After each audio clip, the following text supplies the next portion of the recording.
Hello friends, welcome back to study mania. इस video में हम लोग एडुटोरिया पब्लिकेशन का बिहार दरोगा वॉल्यूम 2 का प्रैक्टिस सेट नंबर 12 को डिस्कस करने वाले हैं। पिछले वीडियो में हम लोगों ने प्रैक्टिस सेट नंबर 11 तक ऑलरेडी डिस्कस कर लिया है। अगर आप लोग पिछले वीडियोज़ को देखना चाहते हैं तो डिस्क्रिप्शन बॉक्स में लिंक दिया हुआ है प्लेलिस्ट का, जहाँ पे आपको वॉल्यूम 1 बुक का, वॉल्यूम 2 और खाकी सीरीज तीनों का प्लेलिस्ट मिल जाएगा। आप लोग वहाँ से जा करके देख सकते हैं। शुरू करते हैं। 12 नंबर सेट का पहला क्वेश्चन है। देखिए, पहला क्वेश्चन है, गोदावरी नदी का अपवाह बेसिन भारत के निम्नलिखित में से कितने राज्यों में फैला हुआ है? तो गोदावरी नदी का अपवाह बेसिन जो है यह फैला हुआ है महाराष्ट्र में, छत्तीसगढ़ में, तेलंगाना में, आंध्र प्रदेश में और उड़ीसा में। ऑप्शन बी हमारा राइट आंसर हो जाएगा। और यह भारत की दूसरी सबसे लंबी नदी है। यह प्रायद्वीपीय भारत की सबसे बड़ी नदी है और गोदावरी नदी को वृद्ध गंगा या दक्षिण गंगा के नाम से जाना जाता है। नेक्स्ट है,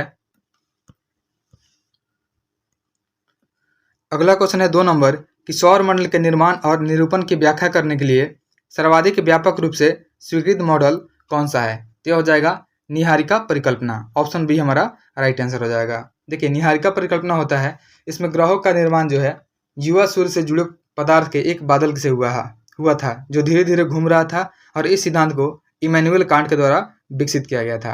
उसके बाद है बिग बैंग थ्योरी। तो बिग बैंग थ्योरी जो है यह ब्रह्मांड की उत्पत्ति से संबंधित जॉर्ज लेमेत्रे द्वारा प्रतिपादित किया गया था। नेक्स्ट है, अगला क्वेश्चन है, तुगेला जलप्रपात। तुगेला जलप्रपात जो है निम्नलिखित में से किस देश में स्थित है? तो तुगेला जलप्रपात जो है यह स्थित है दक्षिण अफ्रीका में। ऑप्शन डी हमारा राइट आंसर हो जाएगा। देखिए, यहाँ पे जलप्रपात दिया हुआ है, तो इससे संबंधित आप लोग जलप्रपात को आप लोग याद रखेंगे।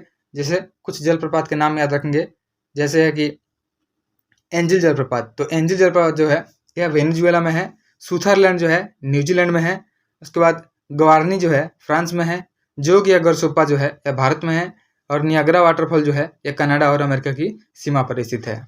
नेक्स्ट है,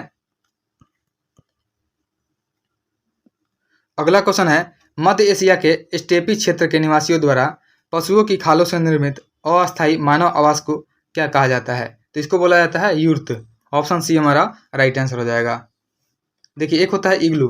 तो इग्लू जो होता है यह टुंड्रा प्रदेश में एस्किमो जनजाति के द्वारा बर्फ से बनाया जाता है, इसे हम लोग इग्लू बोलते हैं। और एक होता है तीपी। तीपी जो होता है ये रॉकीज पर्वत के पूर्वी भागों में निवास करने वाले रेड इंडियनों द्वारा निर्मित तंबू के आकार का आवास होता है, जो मुख्यतः बीसन बैल के चमड़े से बनाया जाता है। इसको हम लोग टीपी बोलते हैं। नेक्स्ट है, अगला क्वेश्चन है 5 नंबर कि गोरुमारा राष्ट्रीय उद्यान किस राज्य में स्थित है? तो गोरुमारा राष्ट्रीय उद्यान जो है यह पश्चिम बंगाल में स्थित है। ऑप्शन ए हमारा राइट आंसर हो जाएगा। और इसको 1994 में इसको स्थापित किया गया था। याद रखेंगे कि 1994 में इसका स्थापना किया गया था, और यह मुख्य रूप से भारतीय गैंडों की आबादी के लिए जाना जाता है। साथ ही देखेंगे कि पश्चिम बंगाल में स्थित अन्य हैं राष्ट्रीय उद्यान, जैसे जल्दापाड़ा, सुंदरबन, सिंगालीला और नेवरा वैली, ये सभी पश्चिम बंगाल में है। साथ ही देखेंगे कि असम जो है, असम में स्थित राष्ट्रीय उद्यान जो है उसमें काजीरंगा है, नमेरी है और मानस है। उत्तराखंड में जो है, उत्तराखंड में जिम कॉर्बेट है, राजाजी है और गंगोत्री है। और बिहार में एकमात्र है वाल्मीकि है। नेक्स्ट है, निम्नलिखित में से भारत के किस क्षेत्र में अधिकांश लोहा और इस्पात उद्योग संकेंद्रित है? तो भारत में छोटा नागपुर के पठार में जो है अधिकांश लोहा और इस्पात उद्योग संकेंद्रित है। ऑप्शन सी हमारा राइट आंसर हो जाएगा। नेक्स्ट है, अगला क्वेश्चन है क्वेश्चन नंबर 7 है। देखिए, 7 नंबर क्वेश्चन है, किसी स्थान पर तापमान, आर्द्रता, वर्षा, वायुवेग आदि के संदर्भ में वायुमंडल की प्रतिदिन की परिस्थिति उस स्थान का क्या कहलाती है? तो यह मौसम कहलाती है। ऑप्शन बी हमारा राइट आंसर हो जाएगा। देखिए, और जलवायु जो होता है वह किसी विशेष क्षेत्र में आमतौर पर 30 वर्ष या उससे अधिक विस्तारित अवधि में तापमान, आर्द्रता, वर्षा, हवा के पैटर्न और अन्य वायुमंडलीय तत्वों के सहित मौसम की स्थिति का दीर्घकालिक जो औसत होता है उसको हम लोग जलवायु बोलते हैं। नेक्स्ट है, 8 नंबर क्वेश्चन है, इसमें मिलान करना है। सूची 1 और 2 का इसमें मिलान करना है। सबसे पहले स्थानांतरी कृषि का नाम दिया हुआ है और उससे संबंधित राज्यों का नाम दिया हुआ है। तो सबसे पहले है झूमिंग कृषि जो है झूम खेती, यह होता है उत्तरी पूर्वी क्षेत्रों में होता है, तो इसका मिलान जो हो जाएगा आर हो जाएगा। उसके बाद दहिया होता है, तो दहिया जो होता है यह मध्य प्रदेश में होता है, दहिया खेती। पेंडा होता है, पेंडा आंध्र प्रदेश में होता है, इसका मिलान क्यू हो जाएगा। और उसके बाद होता है कुमारी कृषि, तो कुमारी कृषि जो होता है यह पश्चिमी घाट में होता है। इसका मिलान जो हो जाएगा एस हो जाएगा। तो हमारा आंसर जो हो जाएगा देखिए, सबसे पहले हो जाएगा आर हो जाएगा, फिर पी हो जाएगा, फिर क्यू हो जाएगा, फिर एस हो जाएगा। आर पी क्यू एस हमारा आंसर हो जाएगा। ऑप्शन देख लेते हैं, R P Q S option एक में दिया हुआ है, ऑप्शन ए हमारा राइट आंसर हो जाएगा। नेक्स्ट है, अगला क्वेश्चन है, निम्नलिखित में से कौन सा गर्म धारा है? तो देखिए इसमें जो गल्फ स्ट्रीम है यही गर्म धारा है, ऑप्शन डी हमारा राइट आंसर हो जाएगा। उत्तरी अटलांटिक में गल्फ स्ट्रीम धारा और उत्तरी प्रशांत में किरूसिया धाराएं बहती हैं। देखिए तो जो गर्म धारा होती है, गर्म धारा में शामिल धारा हैं जैसे अलास्का धारा, सुसीमा धारा, ब्राजील धारा, ये सभी गर्म धारा हैं। उसके बाद ठंडी धारा में शामिल है ये लेब्राडोर धारा, कनारी धारा, बेंगुएला धारा, फॉकलैंड धारा, हम्बोल्ट या पेरुवियन धारा, यह सभी जो है ठंडी धाराएं हैं। नेक्स्ट है, भारत की कौन सी झील विवर्तनिकी गतिविधि का परिणाम है? तो यह हो जाएगा वुलर झील, ऑप्शन ए हमारा राइट आंसर हो जाएगा। वुलर झील जो है एशिया की सबसे बड़ी मीठे पानी की झील है और यह झेलम नदी द्वारा पोषित है। यह भारत के जम्मू कश्मीर के बांदीपुरा जिले में स्थित है। और अन्य भी झीलों को याद रखेंगे जैसे बारापानी झील, तो बारापानी झील जो है यह स्थित है मेघालय में। इसको भी आप लोग याद रखिएगा कि बारापानी झील जो है यह मेघालय में स्थित है। उसके बाद है डल झील, तो डल झील जो है यह जम्मू एंड कश्मीर में स्थित है। उसके बाद है लोकटक झील, तो लोकटक झील जो है यह है मणिपुर में यह स्थित है। नेक्स्ट है, अगला क्वेश्चन है 11 नंबर, कौन सी जलधारा अंडमान द्वीप समूह को निकोबार द्वीप समूह से अलग करती है? तो हो जाएगा 10 डिग्री चैनल। 10 डिग्री चैनल जो है यह वह चैनल है जो अंडमान और निकोबार द्वीप समूह को अलग करता है और यह उत्तर से दक्षिण तक 150 किलोमीटर चौड़ा और पूर्व से पश्चिम तक 10 किलोमीटर लंबा है। इसकी जो न्यूनतम गहराई है 7.3 मीटर है। साथ ही हम लोग अन्य बिंदु भी इसके याद रखेंगे कि भारत में सबसे कम घनी आबादी वाला केंद्र शासित प्रदेश हो जाएगा यह अंडमान निकोबार द्वीप समूह हो जाएगा। और बैरन द्वीप जो है अंडमान में सबसे बड़ा सक्रिय ज्वालामुखी है। वहीं है एक सैडल पीक, सैडल पीक जो है अंडमान की सबसे बड़ी चोटी है। और वीर सावरकर अंतर्राष्ट्रीय हवाई अड्डा जो कि विजयपुरम में स्थित है। विजयपुरम जो है यह पोर्ट ब्लेयर का नया नाम है, बदला नाम है। उसके बाद सेल्वर जेल जो है जिसे काला पानी के नाम से जानते हैं, इसका निर्माण 1906 में पोर्ट ब्लेयर में ही अंग्रेजों के द्वारा किया गया था। साथ ही हम लोग देखेंगे 9 डिग्री चैनल, तो 9 डिग्री चैनल जो है यह हिंद महासागर में कल्पेनी और सुहेली पार के लकाडीव द्वीपों और मलिक एटोल के बीच में एक चैनल है। उसके बाद है 8 डिग्री, तो 8 डिग्री जो है यह मालदीव और भारत के बीच में यह समुद्री सीमा है। उसके बाद और यह लक्षद्वीप और मालदीव में मिनी कॉय के द्वीपों को अलग करता है 9 डिग्री चैनल। और पाक जलडोर मध्य जो है यह भारत और पाकिस्तान को पाक जलडोर मध्य जो है यह भारत को श्रीलंका से अलग करता है, यह भी आप लोग याद रखिएगा। नेक्स्ट है, सतलुज नदी किस दर्रे से होकर के भारत में प्रवेश करती है? तो सतलुज नदी जो है यह शिवकिला दर्रे से होकर के भारत में प्रवेश करती है, ऑप्शन डी हमारा राइट आंसर हो जाएगा। नेक्स्ट है, अगला क्वेश्चन है 13 नंबर, निम्नलिखित में से कौन सा क्रम जो है छोटे से लेकर के सबसे बड़े तक कण आकार के संदर्भ में व्यवस्थित मिट्टी के कणों का सही क्रम दर्शाता है? तो देखिए सबसे पहले इसमें हो जाएगा मिट्टी हो जाएगा, फिर गाद हो जाएगा, फिर रेत हो जाएगा और फिर बजरी हो जाएगा, ऑप्शन डी राइट आंसर हो जाएगा। मिट्टी की बनावट की मिट्टी के सापेक्ष कण आकार संरचना को संदर्भित करती है और मिट्टी की कण जो होती है आकार संरचना प्रत्येक अंश के भार के हिसाब से खनिज पदार्थ का प्रतिशत होता है। नेक्स्ट है, क्वेश्चन नंबर 14 है, निम्नलिखित कथनों पर विचार करें। इसमें बताना है कि कौन सा कथन जो है सही दिया हुआ है। पहला स्टेटमेंट है कि पृथ्वी 4 जुलाई को अपसौर यानी अपहेलियन स्थिति में होती है और 3 जनवरी को उपसौर यानी पेरीहेलियन स्थिति में होती है। यह स्टेटमेंट बिल्कुल सही है। उसके बाद है 4 जुलाई को पृथ्वी द्वारा प्राप्त वार्षिक सूर्यताप 3 जनवरी को प्राप्त राशि से थोड़ा अधिक होता है, जो कि गलत दिया हुआ है। पहला स्टेटमेंट जो है यह सही दिया हुआ है, लेकिन दूसरा जो है यह गलत दिया हुआ है। तो ऑप्शन जो हो जाएगा हमारा इसमें केवल एक हो जाएगा, ऑप्शन सी हमारा राइट आंसर हो जाएगा। नेक्स्ट है, क्वेश्चन नंबर 15 है, फिरोज शाह तुगलक द्वारा दिल्ली की गद्दी पर राज्यारोहण के उपरांत माफ किए गए कृषि ऋण क्या कहलाते थे? तो इसको कहा जाता था सोनधर। याद रखेंगे कि फिरोज शाह तुगलक के द्वारा दिल्ली की गद्दी पर राज्यारोहण के उपरांत जो है माफ किए गए कृषि ऋण को सोनधर कहा जाता था, ऑप्शन ए हमारा राइट आंसर हो जाएगा। नेक्स्ट है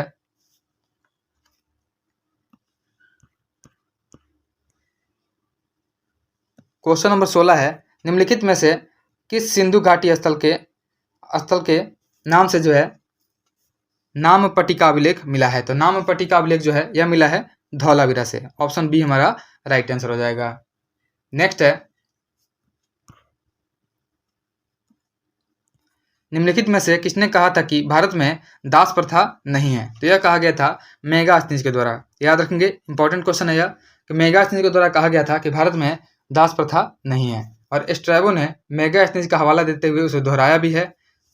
नेक्स्ट है, हाँ, साथ ही यह भी याद रखेंगे कि मौर्य काल में दास प्रथा प्रचलित थी और कौटिल्य ने 9 प्रकार के दासों का उल्लेख भी किया है।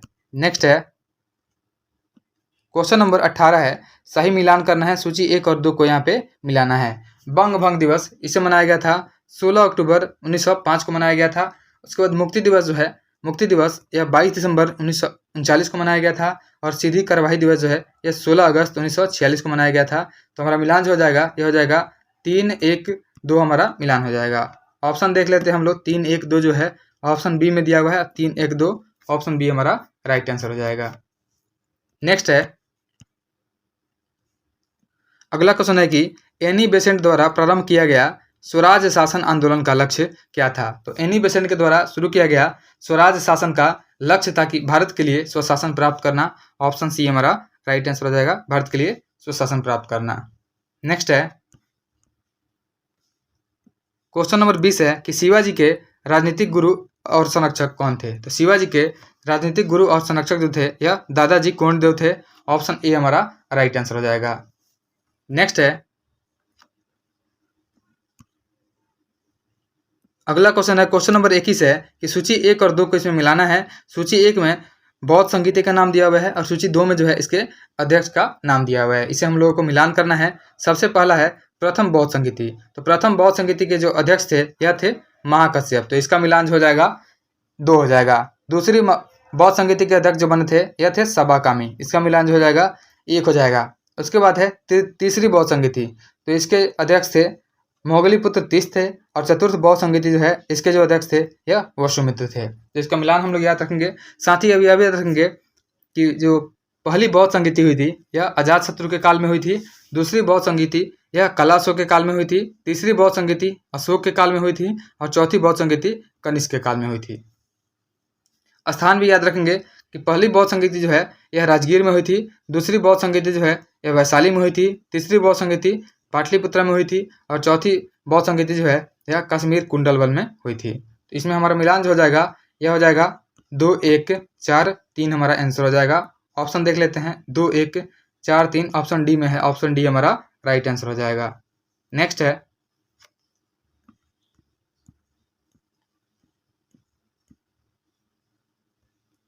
बाईस नंबर क्वेश्चन है कि सूची 1 और 2 को इसमें मिलान करना है।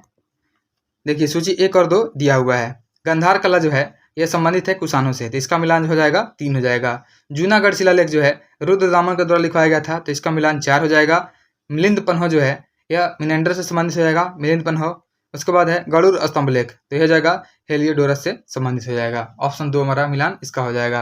आंसर जो हो जाएगा हमारा यह हो जाएगा, सबसे पहले 3 हो जाएगा, फिर 4, फिर 1, फिर 2, 3-4-1-2 हमारा आंसर हो जाएगा। ऑप्शन देखते हैं, 3-4-1-2 ऑप्शन सी में है, ऑप्शन सी हमारा राइट आंसर हो जाएगा। नेक्स्ट है, क्वेश्चन नंबर 23 है। इसमें भी मिलान करना है सूची 1 और 2 का, और इसमें पहले सूची में तीर्थंकर का नाम दिया हुआ है, और दूसरे सूची में प्रतिमा लक्षण दिया हुआ है। देखिए, सबसे पहले मिलान करेंगे आदिनाथ, तो आदिनाथ का मिलान जो हो जाएगा यह हो जाएगा वृषभ। देखिए, आप लोग सोचिएगा कि ऋषभ देव का मिलान होता है वृषभ, तो ऋषभ देव और आदिनाथ दोनों एक ही आदमी के नाम है जो पहले तीर्थंकर थे, तो इनका जो हो जाएगा चिन्ह हो जाएगा वृषभ हो जाएगा। उसके बाद मल्लीनाथ, मल्लीनाथ का क्या होता है, जल कलश होता है, इसका मिलान 4 हो जाएगा। पार्श्वनाथ जो है इसका हो जाएगा सर्प हो जाएगा, पार्श्वनाथ जो कि 23वें तीर्थंकर थे। उसके बाद संभवनाथ, तो संभवनाथ का जो हो जाएगा यह हो जाएगा अश्व यानी घोड़ा हो जाएगा, तो इसका मिलान जो हो जाएगा 2 हो जाएगा। और जैन धर्म में टोटल 24 तीर्थंकर हुए थे। देखिए, हमारा मिलान जो हो जाएगा यह हो जाएगा पहले 1 हो जाएगा, फिर उसके बाद जो है दूसरे नंबर पर 4 हो जाएगा, फिर उसके बाद जो है 3 हो जाएगा, और फिर 2 हो जाएगा। तो 1 4 3 2 हमारा आंसर हो जाएगा। ऑप्शन ए हमारा राइट आंसर हो जाएगा। नेक्स्ट है,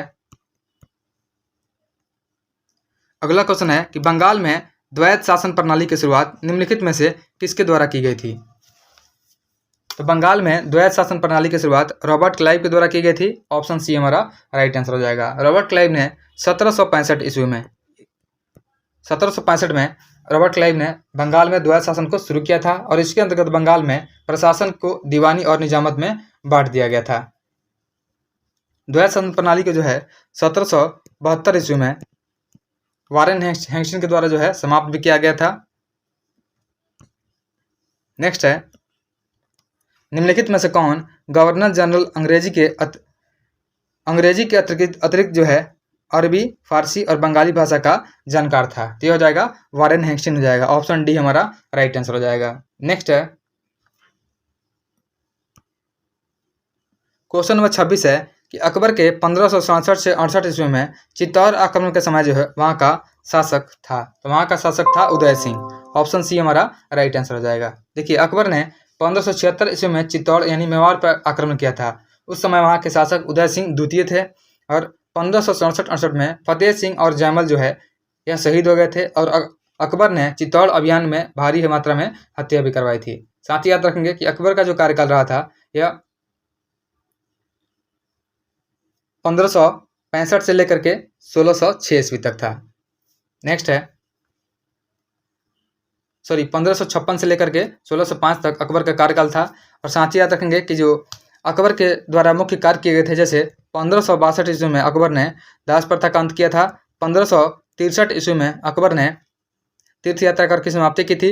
1564 ईस्वी में अकबर ने जजिया कर को समाप्त किया था। 1582 ईस्वी में अकबर ने दीन इलाही धर्म की स्थापना किया था। 1583 ईस्वी में अकबर ने यह इलाही सम्मत की शुरुआत की थी। नेक्स्ट है, अगला क्वेश्चन है 27 नंबर, स्वाधीनता आंदोलन के दौरान पूर्ण स्वराज के लक्ष्य की घोषणा किस वर्ष की गई? तो स्वाधीनता आंदोलन के दौरान जो है पूर्ण स्वराज के लक्ष्य की घोषणा की गई थी, यह 1929 में की गई थी। ऑप्शन बी हमारा राइट आंसर हो जाएगा। 1929 में कांग्रेस का अधिवेशन हुआ था लाहौर में, जहाँ पे पंडित जवाहरलाल नेहरू ने इसका अध्यक्षता किया था। और 1929 में लाहौर अधिवेशन में ही प्रत्येक वर्ष 26 जनवरी को पूर्ण स्वाधीनता दिवस के रूप में मनाने का निर्णय लिया गया था। नेक्स्ट है,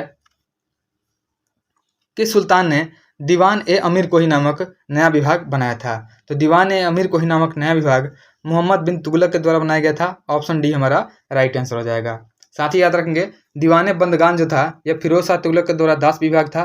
दीवाने खैरात जो है यह भी फिरोज शाह तुगलक के द्वारा दान विभाग था। और दीवाने इस्तिहाक जो है यह फिरोज शाह तुगलक के द्वारा पेंशन विभाग था। और एक था हम्स ए कल्ब जो है इल्तुतमिश के द्वारा केंद्रीय सेना था। और हम्स ए अतरफ यह इल्तुतमिश के द्वारा सामंतों और प्रतिपत्तियों की सेना थी। और दीवाने अर्ज हो जाएगा यह बलबन के द्वारा बनाया गया था सैन्य विभाग, जिसको दीवाने अर्ज कहा जाता था। नेक्स्ट है, अगला क्वेश्चन है क्वेश्चन नंबर 29 है कि भारत में अभी हाल ही में हाइपरसोनिक मिसाइल का परीक्षण किया गया है, इसकी अधिकतम मारक क्षमता कितनी है? तो इसकी अधिकतम मारक क्षमता जो हो जाएगी यह 1500 किलोमीटर हो जाएगी। ऑप्शन सी हमारा राइट आंसर हो जाएगा। नेक्स्ट है, हाल ही में हेरात पर्व 2025 किस राज्य में मनाया गया है? तो हाल ही में हेरात पर्व जो है 2025 यह मनाया गया जम्मू कश्मीर में। ऑप्शन डी हमारा राइट आंसर हो जाएगा। देखिए, 2025 में होने वाले इंपॉर्टेंट जितने भी महोत्सव होंगे उसको आप लोग याद रखिएगा। जैसे आदि महोत्सव 2025, तो आदि महोत्सव नई दिल्ली में मनाया गया है।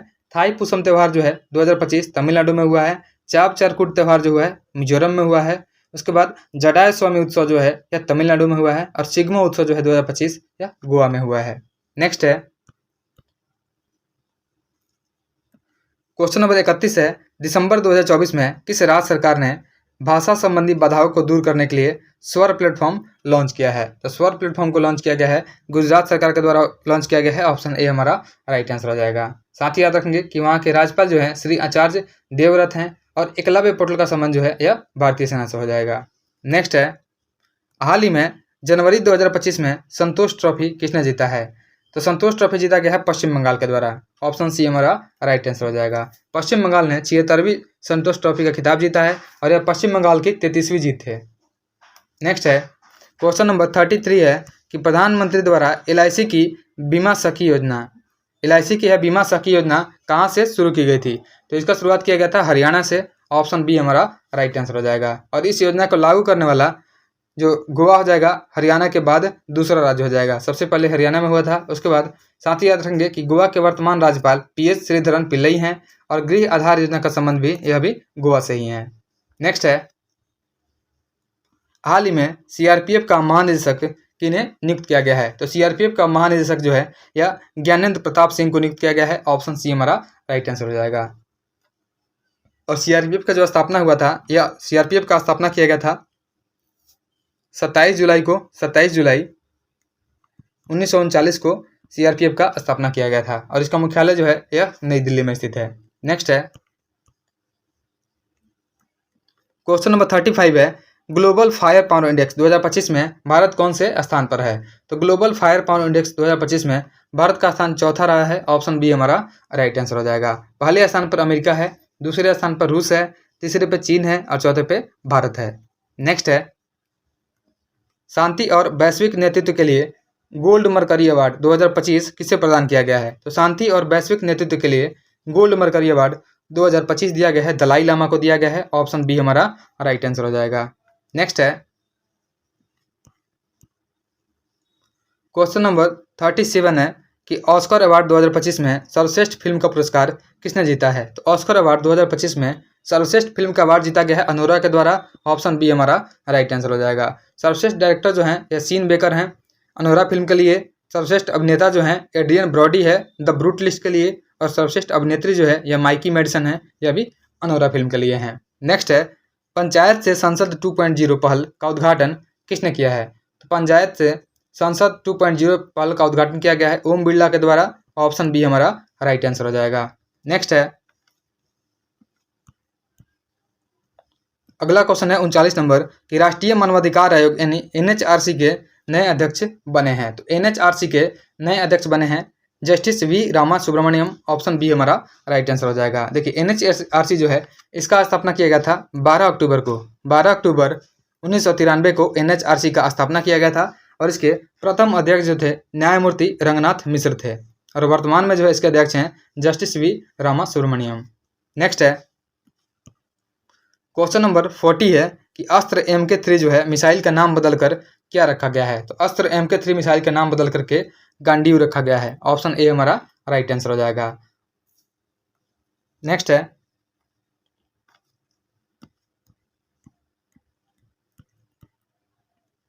क्वेश्चन नंबर 41 है किस राज्य ने अपना पहला जंगल सफारी ट्रेन लॉन्च किया है? तो अपना पहला जंगल सफारी ट्रेन लॉन्च किया गया है उत्तर प्रदेश के द्वारा। ऑप्शन ए हो जाएगा हमारा राइट आंसर हो जाएगा। और उत्तर प्रदेश सरकार ने पर्यटन को बढ़ावा देने के लिए यह करतनिया घाट वन्यजीव अभयारण्य को दुधवा टाइगर रिजर्व से जोड़ने वाली अपनी तरह की पहली विस्टाडोम कोच सेवा शुरू की है। नेक्स्ट है,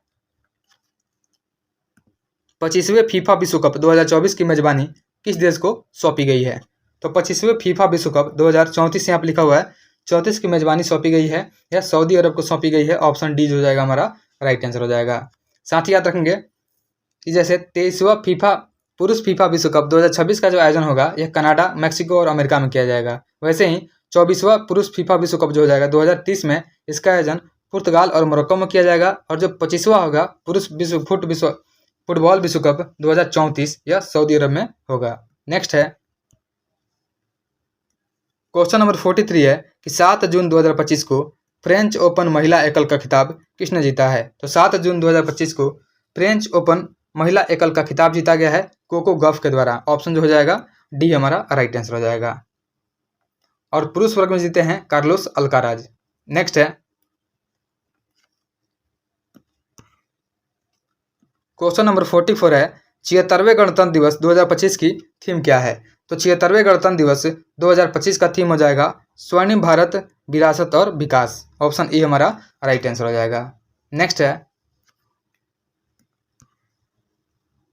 क्वेश्चन नंबर 45 है बिहार सरकार ने बजट 2025-26 में राज्य के राजकोषीय घाटा सकल राज्य घरेलू उत्पाद जो है GSDP का कितना प्रतिशत अनुमानित किया है? तो इसका अनुमान लगाया गया है 2.98%। ऑप्शन सी हमारा राइट आंसर हो जाएगा।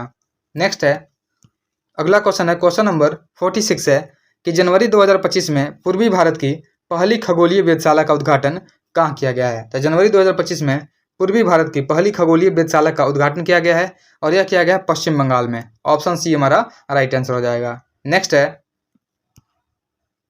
क्वेश्चन नंबर 47 है कि निम्नलिखित कथनों पर विचार करना है और कौन सा स्टेटमेंट जो है सही दिया हुआ है उसको बताना है। पहला है पर्यावरण संरक्षण अधिनियम जो है 1946 में आया था, पारित हुआ था, यह सही दिया हुआ है। उसके बाद है स्वास्थ्य पर्यावरण का अधिकार जो है, स्वस्थ पर्यावरण का अधिकार जीवन का मौलिक अधिकार है, यह भी स्टेटमेंट बिल्कुल सही दिया हुआ है। तो दोनों स्टेटमेंट जो है सही दिए हुए हैं। ऑप्शन सी हमारा आंसर हो जाएगा। 1 और 2 दोनों सही दिए हुए हैं। नेक्स्ट है क्वेश्चन नंबर 48 है कि भारतीय संविधान के अंतर्गत संपत्ति का अधिकार है एक। तो संपत्ति का अधिकार जो है यह कानूनी अधिकार हो जाएगा और साथ ही साथ यह संवैधानिक अधिकार भी हो जाएगा। तो ऑप्शन डी हो जाएगा हमारा। ऑप्शन डी राइट आंसर हो जाएगा कि संपत्ति का जो अधिकार है यह कानूनी अधिकार और संवैधानिक अधिकार दोनों हो जाएगा। ऑप्शन डी राइट आंसर हो जाएगा। देखिए जब 44वां संविधान संशोधन हुआ था तो उसके द्वारा जो है मूल अधिकार से इसको हटा करके यह आर्टिकल 300 के ए में डाल दिया गया, जिसे लीगल राइट बना दिया गया था।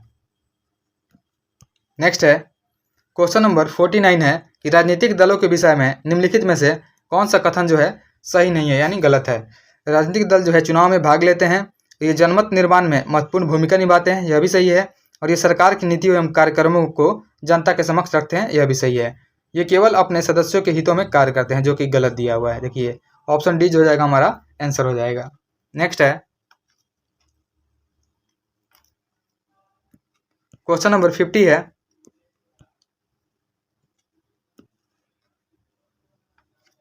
50 नंबर क्वेश्चन है लोकतांत्रिक व्यवस्था के विषय में निम्नलिखित में से कौन सा कथन जो है सही दिया हुआ है। तो पहला है इसने कमजोर वर्गों के सभी भेदभाव को समाप्त कर दिया है, जो कि गलत है। इसने लोगों के बीच आर्थिक समानताओं को समाप्त कर दिया है, यह भी गलत है। इसने राजनीतिक गैर बराबरी के विचार को समाप्त कर दिया है। तो यह जो आंसर हो जाएगा हमारा सही हो जाएगा। ऑप्शन जो हो जाएगा हमारा सी राइट आंसर हो जाएगा।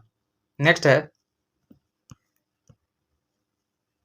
क्वेश्चन नंबर 51 है संविधान में न्यायपालिका की न्यायिक पुनर्विलोकन की शक्ति है कहाँ से ली गई है। तो न्यायपालिका की न्यायिक पुनर्विलोकन की शक्ति जो है यह अमेरिका से ली गई है। ऑप्शन ए हमारा राइट आंसर हो जाएगा। नेक्स्ट है अगला क्वेश्चन है क्वेश्चन नंबर 52 है कि संसद की कार्रवाई के दौरान जो है किस काल में पूछे गए प्रश्नों का उत्तर देने के लिए मंत्री जो है बाध्य नहीं होते हैं। तो यह हो जाएगा शून्यकाल।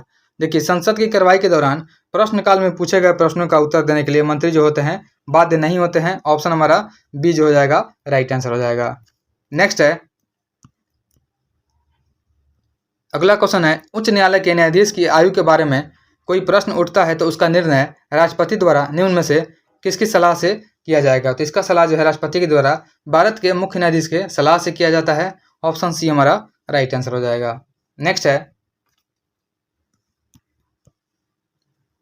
क्वेश्चन नंबर 54 है कि लोकसभा में किसी विधेयक पर आम बहस निम्नलिखित में से किस चरण में होती है। तो लोकसभा में किसी विधेयक पर जो आम बहस होती है यह द्वितीय वाचन में होती है। ऑप्शन सी हमारा राइट आंसर हो जाएगा। नेक्स्ट है अगला क्वेश्चन है 55 नंबर सूची 1 और 2 को इसमें मिलाना है। देखिए सबसे पहले है समता का अधिकार। तो समता का अधिकार जो है अनुच्छेद 14 से लेकर के 18 तक दिया हुआ है। उसके बाद है शोषण के विरुद्ध अधिकार। तो शोषण के विरुद्ध अधिकार जो है अनुच्छेद 23 और 24 में दिया हुआ है। संस्कृति व शिक्षा का अधिकार जो है संस्कृति व शिक्षा का अधिकार यह 29-30 में दिया हुआ है। उसके बाद है धर्म की स्वतंत्रता का अधिकार जो कि 25 से 28 में दिया हुआ है। देखिए आप लोग खुद से याद रखिएगा समता का अधिकार 14 से 18 हो जाएगा। तो बीच में क्या गैप आया 19 से 22।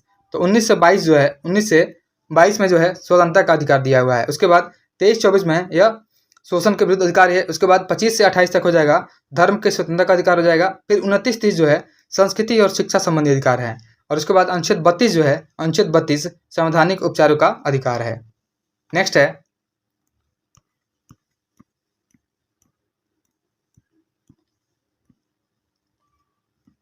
56 नंबर है कि गांवों की स्थानीय स्वशासी संस्थाओं की संरचना तथा उनके कार्यों के संबंध में निम्नलिखित में से कौन सा कथन जो है सही नहीं है। इसमें से गलत को चूज करना है। तो इसमें दिया हुआ है कि 20 लाख से कम जनसंख्या वाले राज्यों के लिए खंड स्तर पर पंचायतों का गठन आवश्यक नहीं है, जो कि सही है। उसके बाद है खंड पंचायत तथा जिला पंचायत के सदस्यों में उस क्षेत्र का प्रतिनिधित्व जो है करने वाले सांसद या विधानसभा के सदस्य भी होते हैं, यह भी सही है।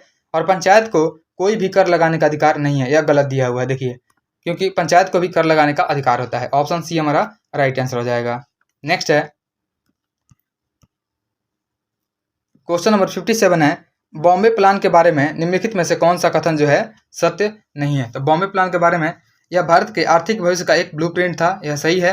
और इसमें उद्योग के ऊपर जो है राज्य के स्वामित्व का समर्थन किया गया है, जो कि यह गलत दिया हुआ है। ऑप्शन जो बी हो जाएगा हमारा राइट आंसर हो जाएगा। नेक्स्ट है अगला क्वेश्चन है, क्वेश्चन नंबर 58 है।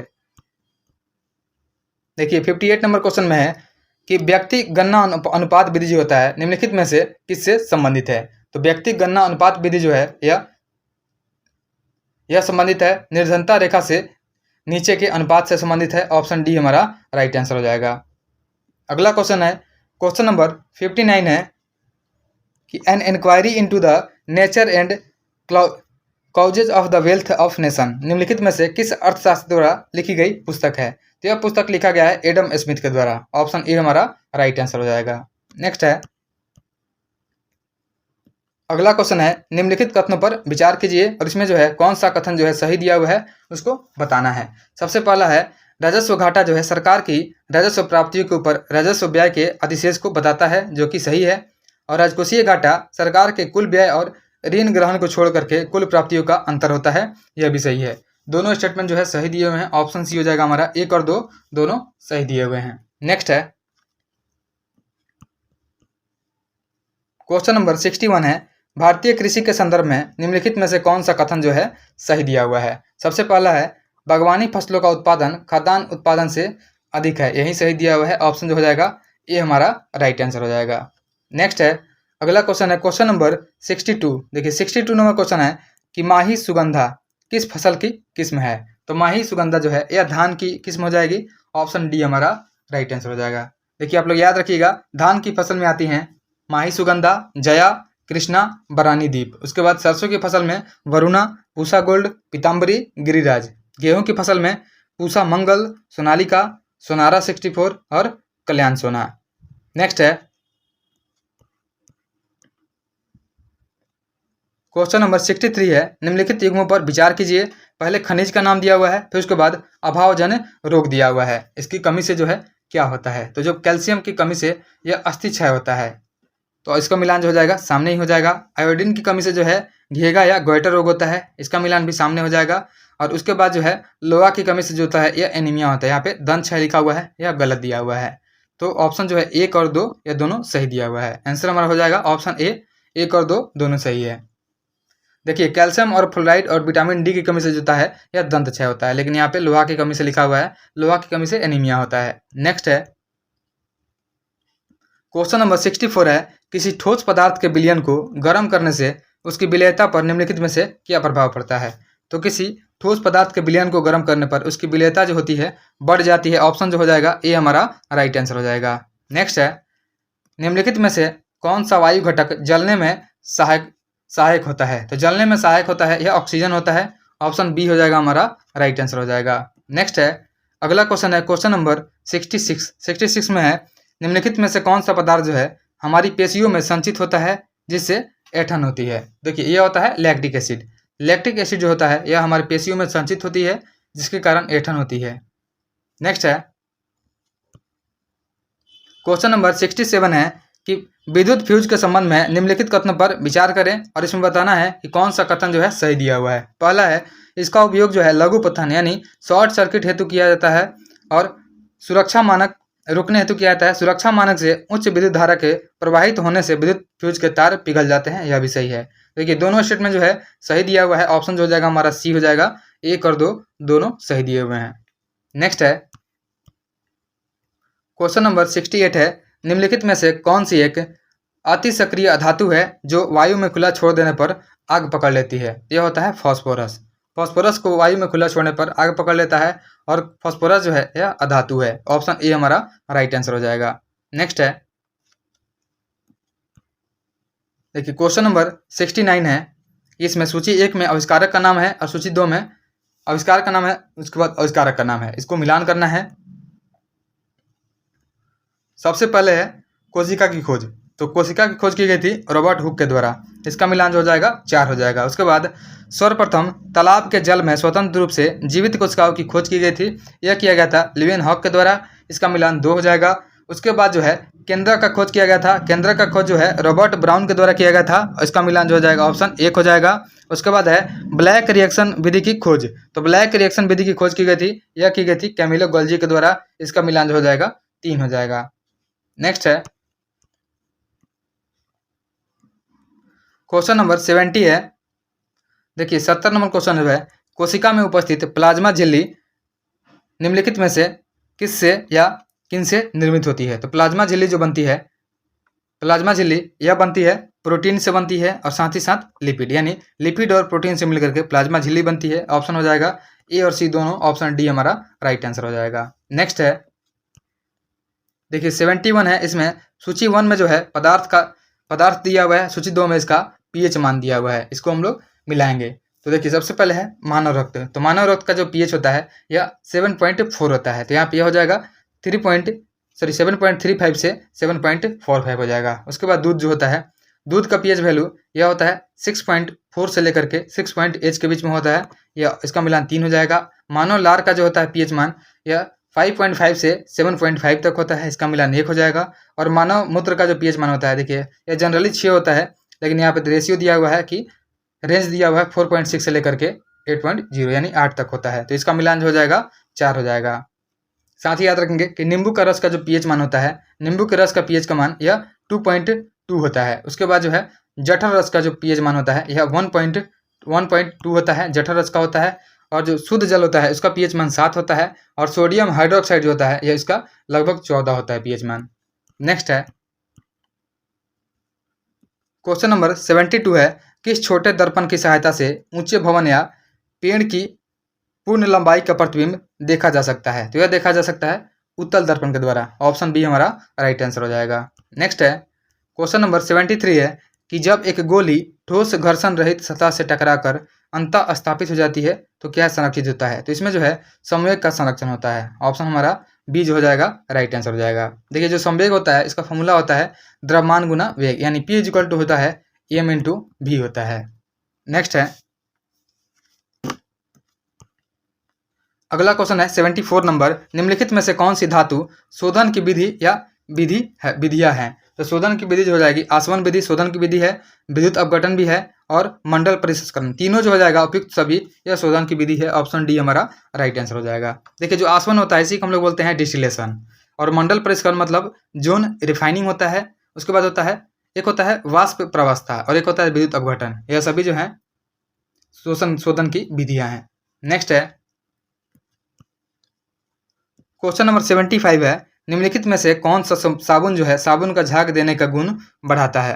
तो साबुन के झाग देने का गुण बढ़ाता है सोडियम रोजिनेट। ऑप्शन बी हमारा राइट आंसर हो जाएगा। नेक्स्ट है लिटमस पत्र का प्राकृतिक रंग क्या होता है। तो लिटमस पत्र का प्राकृतिक रंग बैंगनी होता है। ऑप्शन ए हमारा राइट आंसर हो जाएगा। नेक्स्ट है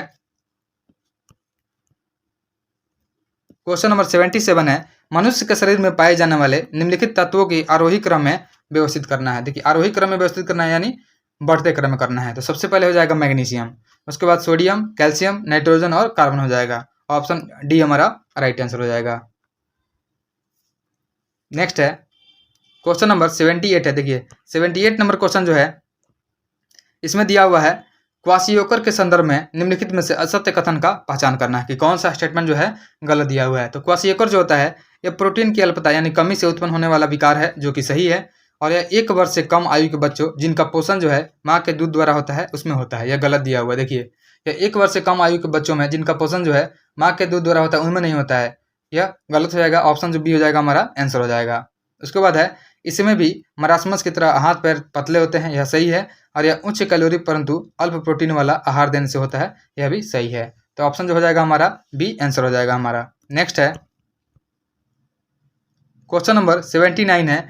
देखिए इसमें बोला गया है निम्नलिखित में से कौन सा श्रेणी क्रम में संयोजित प्रतिरोधों का कुल प्रतिरोध ज्ञात करने का सही सूत्र है। तो यह हो जाएगा ऑप्शन बी हो जाएगा हमारा आर जो हो जाएगा R1 plus R2 plus dot dot Rn तक हो जाएगा। यहाँ पे श्रेणी क्रम पूछा गया है तो ऑप्शन बी हमारा राइट आंसर हो जाएगा। नेक्स्ट है अगला क्वेश्चन है क्वेश्चन नंबर 80 है। देखिए 80 नंबर क्वेश्चन है, निम्नलिखित क्षेत्रों में से किस क्षेत्र या किन क्षेत्रों में है जो सूक्ष्म तरंगों का प्रयोग किया जाता है। तो सूक्ष्म तरंगों का प्रयोग जो है यह माइक्रो ओवन में किया जाता है, मोबाइल फोन में भी किया जाता है और वाईफाई में भी किया जाता है। तो सभी में जो है सूक्ष्म तरंगों का प्रयोग किया जाता है। ऑप्शन डी जो हो जाएगा हमारा राइट आंसर हो जाएगा। नेक्स्ट है, अगला क्वेश्चन है, क्वेश्चन नंबर 81 है कि निम्नलिखित में से मेथिलीन क्लोराइड का रासायनिक सूत्र है। तो मेथिलीन क्लोराइड का रासायनिक सूत्र जो हो जाएगा यह CH2Cl2 हो जाएगा। ऑप्शन बी हमारा राइट आंसर हो जाएगा।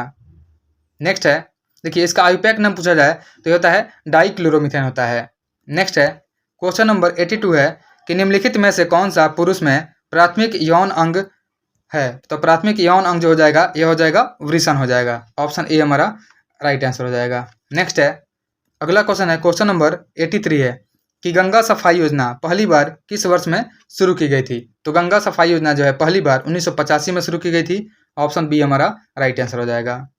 नेक्स्ट है, अगला क्वेश्चन है, क्वेश्चन नंबर 84 है, इसमें सूची 1 और 2 को मिलान करना है। देखिए संपूर्ण क्रांति का नारा यह दिया गया था जयप्रकाश नारायण के द्वारा। ऑप्शन बी मिलान हो जाएगा। गरीबी हटाओ का नारा इंदिरा गांधी के द्वारा दिया गया था। किसान आंदोलन जो है यह सदन सरस्वती से संबंधित है। और उसके बाद जो है रेल हड़ताल यह जॉर्ज फर्नांडिस से संबंधित है। नेक्स्ट है, क्वेश्चन नंबर 85 है, उस अंतरिक्ष यान का नाम क्या था जिसने मनुष्य को चांद पर उतारा था। देखिए उसका नाम था अपोलो। इसने मनुष्य को चांद पर उतारा था, उस अंतरिक्ष यान का नाम अपोलो था। नेक्स्ट है, क्वेश्चन नंबर 86 है, अनुसूचित जनजाति। अनुसूचित जनजाति शब्द का पहली बार उल्लेख निम्नलिखित में से किस कानूनी दस्तावेज में किया गया था। तो इसका उल्लेख जो है पहली बार भारत के संविधान 1950 में किया गया था। ऑप्शन सी हमारा राइट आंसर हो जाएगा। और अनुसूचित जाति जो है, देखिए अनुसूचित जाति इस शब्द का पहली बार उल्लेख जो है भारत सरकार अधिनियम 1935 में अनुसूचित जाति। देखिए जाति पूछा जाए तो इसका वर्णन जो है 1935 में किया गया था, लेकिन यहाँ पे जनजाति पूछा गया है तो इसका वर्णन जो है यह भारत का संविधान 1950 में इसका पहली बार वर्णन किया गया था। नेक्स्ट है, अगला क्वेश्चन है कि बिहार में पहला कांग्रेस अधिवेशन कहाँ हुआ था। तो बिहार में पहला कांग्रेस अधिवेशन जो हुआ था यह 27वां कांग्रेस अधिवेशन था, जो कि बांकीपुर में हुआ था, बांकीपुर पटना में हुआ था। और बिहार का दूसरा कांग्रेस अधिवेशन जो कि 37वां कांग्रेस अधिवेशन था, लेकिन बिहार का दूसरा था जो कि गया में 1922 में हुआ था। नेक्स्ट है, क्वेश्चन नंबर 88 है, यूटोपिया के लेखक कौन है। यूटोपिया के जो लेखक हो जाएंगे ये हो जाएंगे थॉमस मोर हो जाएंगे। ऑप्शन ए हमारा राइट आंसर हो जाएगा।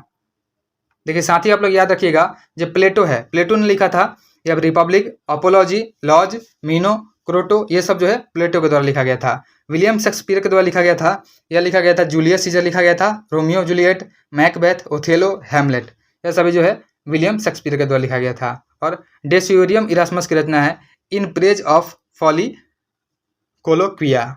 नेक्स्ट है, क्वेश्चन नंबर 89 है, बास्केटबॉल के मैदान को कहते हैं। तो बास्केटबॉल के मैदान को कोर्ट बोला जाता है। ऑप्शन बी हमारा राइट आंसर हो जाएगा। देखिए बास्केटबॉल का जो आविष्कार है यह जेम्स स्मिथ ने 1891 ईस्वी में किया था। यह अमेरिका में किया गया था। और जो फीफा है, फेडरेशन ऑफ इंटरनेशनल या बास्केटबॉल एसोसिएशन यानी फीबा का स्थापना जो है 1932 में किया गया था। नेक्स्ट है, क्वेश्चन नंबर 90 है, choose the correct English translation of the given sentence in Hindi. Hindi में जो दिया हुआ है इसका ट्रांसलेशन को चूज करना है। पहला है, ये दिया हुआ है भूगोल सीखना कठिन है, तो इसका आंसर हो जाएगा geography is difficult to learn. Option B हमारा राइट आंसर हो जाएगा। नेक्स्ट है, क्वेश्चन नंबर 91 दिया हुआ है कि निम्नलिखित में से कौन सा वाक्य जो है शुद्ध है। तो शुद्ध वाक्य इसमें चूज करना है। यह हो जाएगा आपके एक एक वाक्य जो है तुले हुए हैं, यह सही है। ऑप्शन सी राइट आंसर हो जाएगा। नेक्स्ट है, एक्सटेसी शब्द का साइनोनिम क्या हो जाएगा। तो एक्सटेसी शब्द का मतलब होता है परमानंद, तो इसका साइनोनिम क्या हो जाएगा, रैप्चर हो जाएगा, यानी उत्साह हो जाता है इसका मतलब। ऑप्शन ए हमारा राइट आंसर हो जाएगा। नेक्स्ट है, क्वेश्चन नंबर 93 है कि भाषा की सबसे छोटी इकाई निम्न में क्या है। तो भाषा की सबसे छोटी इकाई होती है वर्ण। ऑप्शन बी हमारा राइट आंसर हो जाएगा। देखिए हिंदी वर्णमाला में वर्णों की संख्या जो होती है, टोटल वर्णों की संख्या 52 होती है, जिसमें 11 जो होते हैं स्वर होते हैं, उसके बाद 41 जो होते हैं व्यंजन होते हैं। अगला क्वेश्चन है, क्वेश्चन नंबर 94 है, गुरुदक्षिणा शब्द में कौन सा समास है। तो गुरुदक्षिणा शब्द में जो है यह तत्पुरुष समास है। ऑप्शन सी हमारा राइट आंसर हो जाएगा।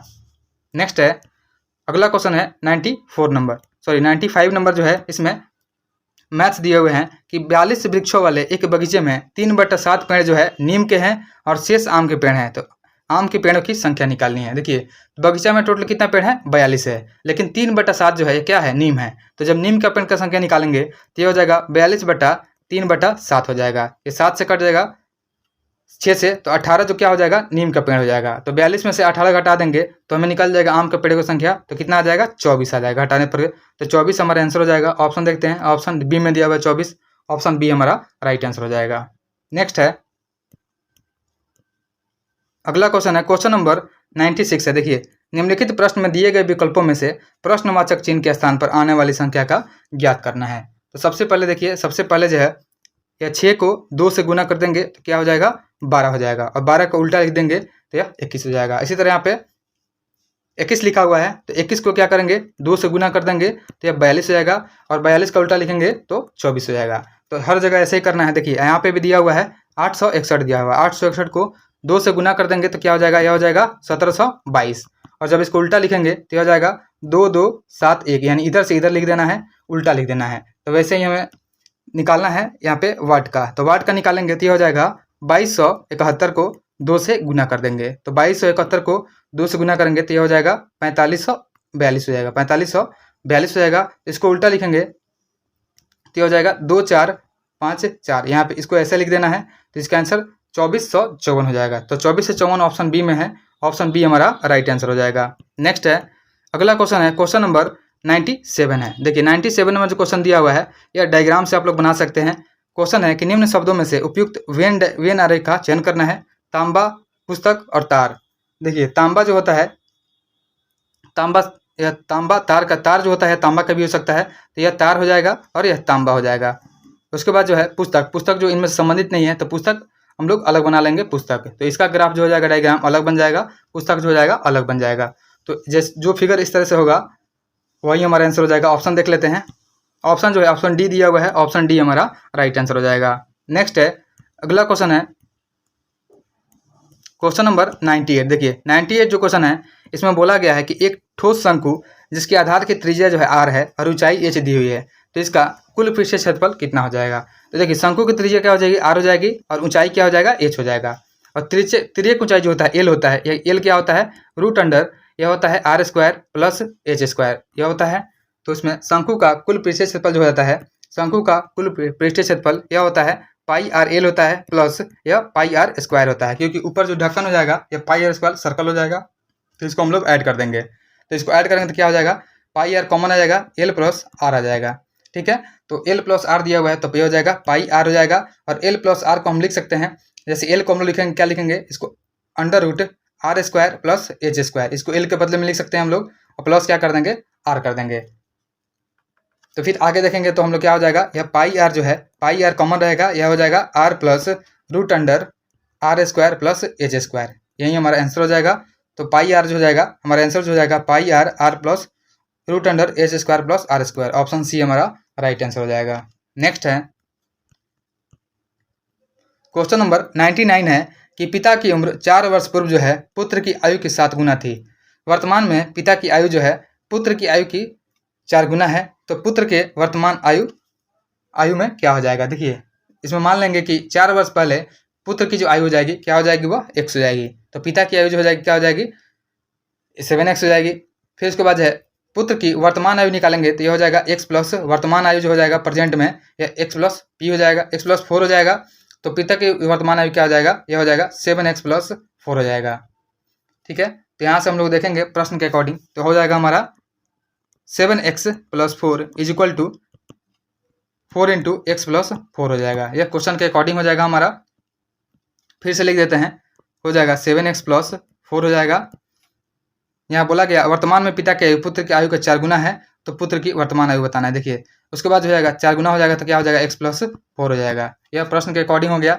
जब इसको सोल्व करेंगे तो क्या हो जाएगा, यह 7x हो जाएगा plus 4 is equal to 4x plus 16 हो जाएगा, यानी 7x माइनस 4x, यह हो जाएगा 3x। तो 3x बराबर क्या आ जाएगा, यह 16 में 4 गया 12 आ जाएगा। 3x बराबर तो x का मान कितना आ जाएगा, 4 आ जाएगा। तो यहाँ पे x का मान हमारा निकल गया 4 आ गया। तो पूछा गया है पुत्र की वर्तमान आयु, तो पुत्र की वर्तमान आयु हम लोग क्या लिखे थे, x प्लस 4 लिखे हुए थे। ठीक है, x प्लस 4 लिखे थे, तो x क्या हो जाएगा, 4 हो जाएगा प्लस 4, 4 क्या हो जाएगा 8 हो जाएगा। तो 8 वर्ष हमारा आंसर हो जाएगा, ऑप्शन बी राइट आंसर हो जाएगा। नेक्स्ट है अगला क्वेश्चन है, क्वेश्चन नंबर 100 है कि रिक्त स्थानों की पूर्ति करना है। देखिए यहाँ पे बी लिखा हुआ है, फिर उसके बाद जो है आर लिखा हुआ है, यानी अगला 4 अल्फ़ाबेट आगे जाएंगे प्लस 4 यहाँ पे ऐड करेंगे तब क्या हो जाएगा आर हो जाएगा। आर के अगला जाएंगे 4 तो क्या हो जाएगा एन हो जाएगा। तो उसी तरह से एन के आगे 4 जाएंगे तो एन के आगे जब सॉरी यहाँ पे आगे मतलब उल्टा के सेंस में है, ठीक है। बी से पीछे 4 जाएंगे तो आर है, आर के पीछे 4 जाएंगे तो क्या है एन है, तो एन के पीछे 4 जाएंगे तो क्या हो जाएगा एन के पीछे जाएंगे तो जे हो जाएगा, ठीक है। तो जे हमारा आंसर हो जाएगा, ऑप्शन डी में दिया हुआ है जे, ऑप्शन डी हमारा राइट आंसर हो जाएगा।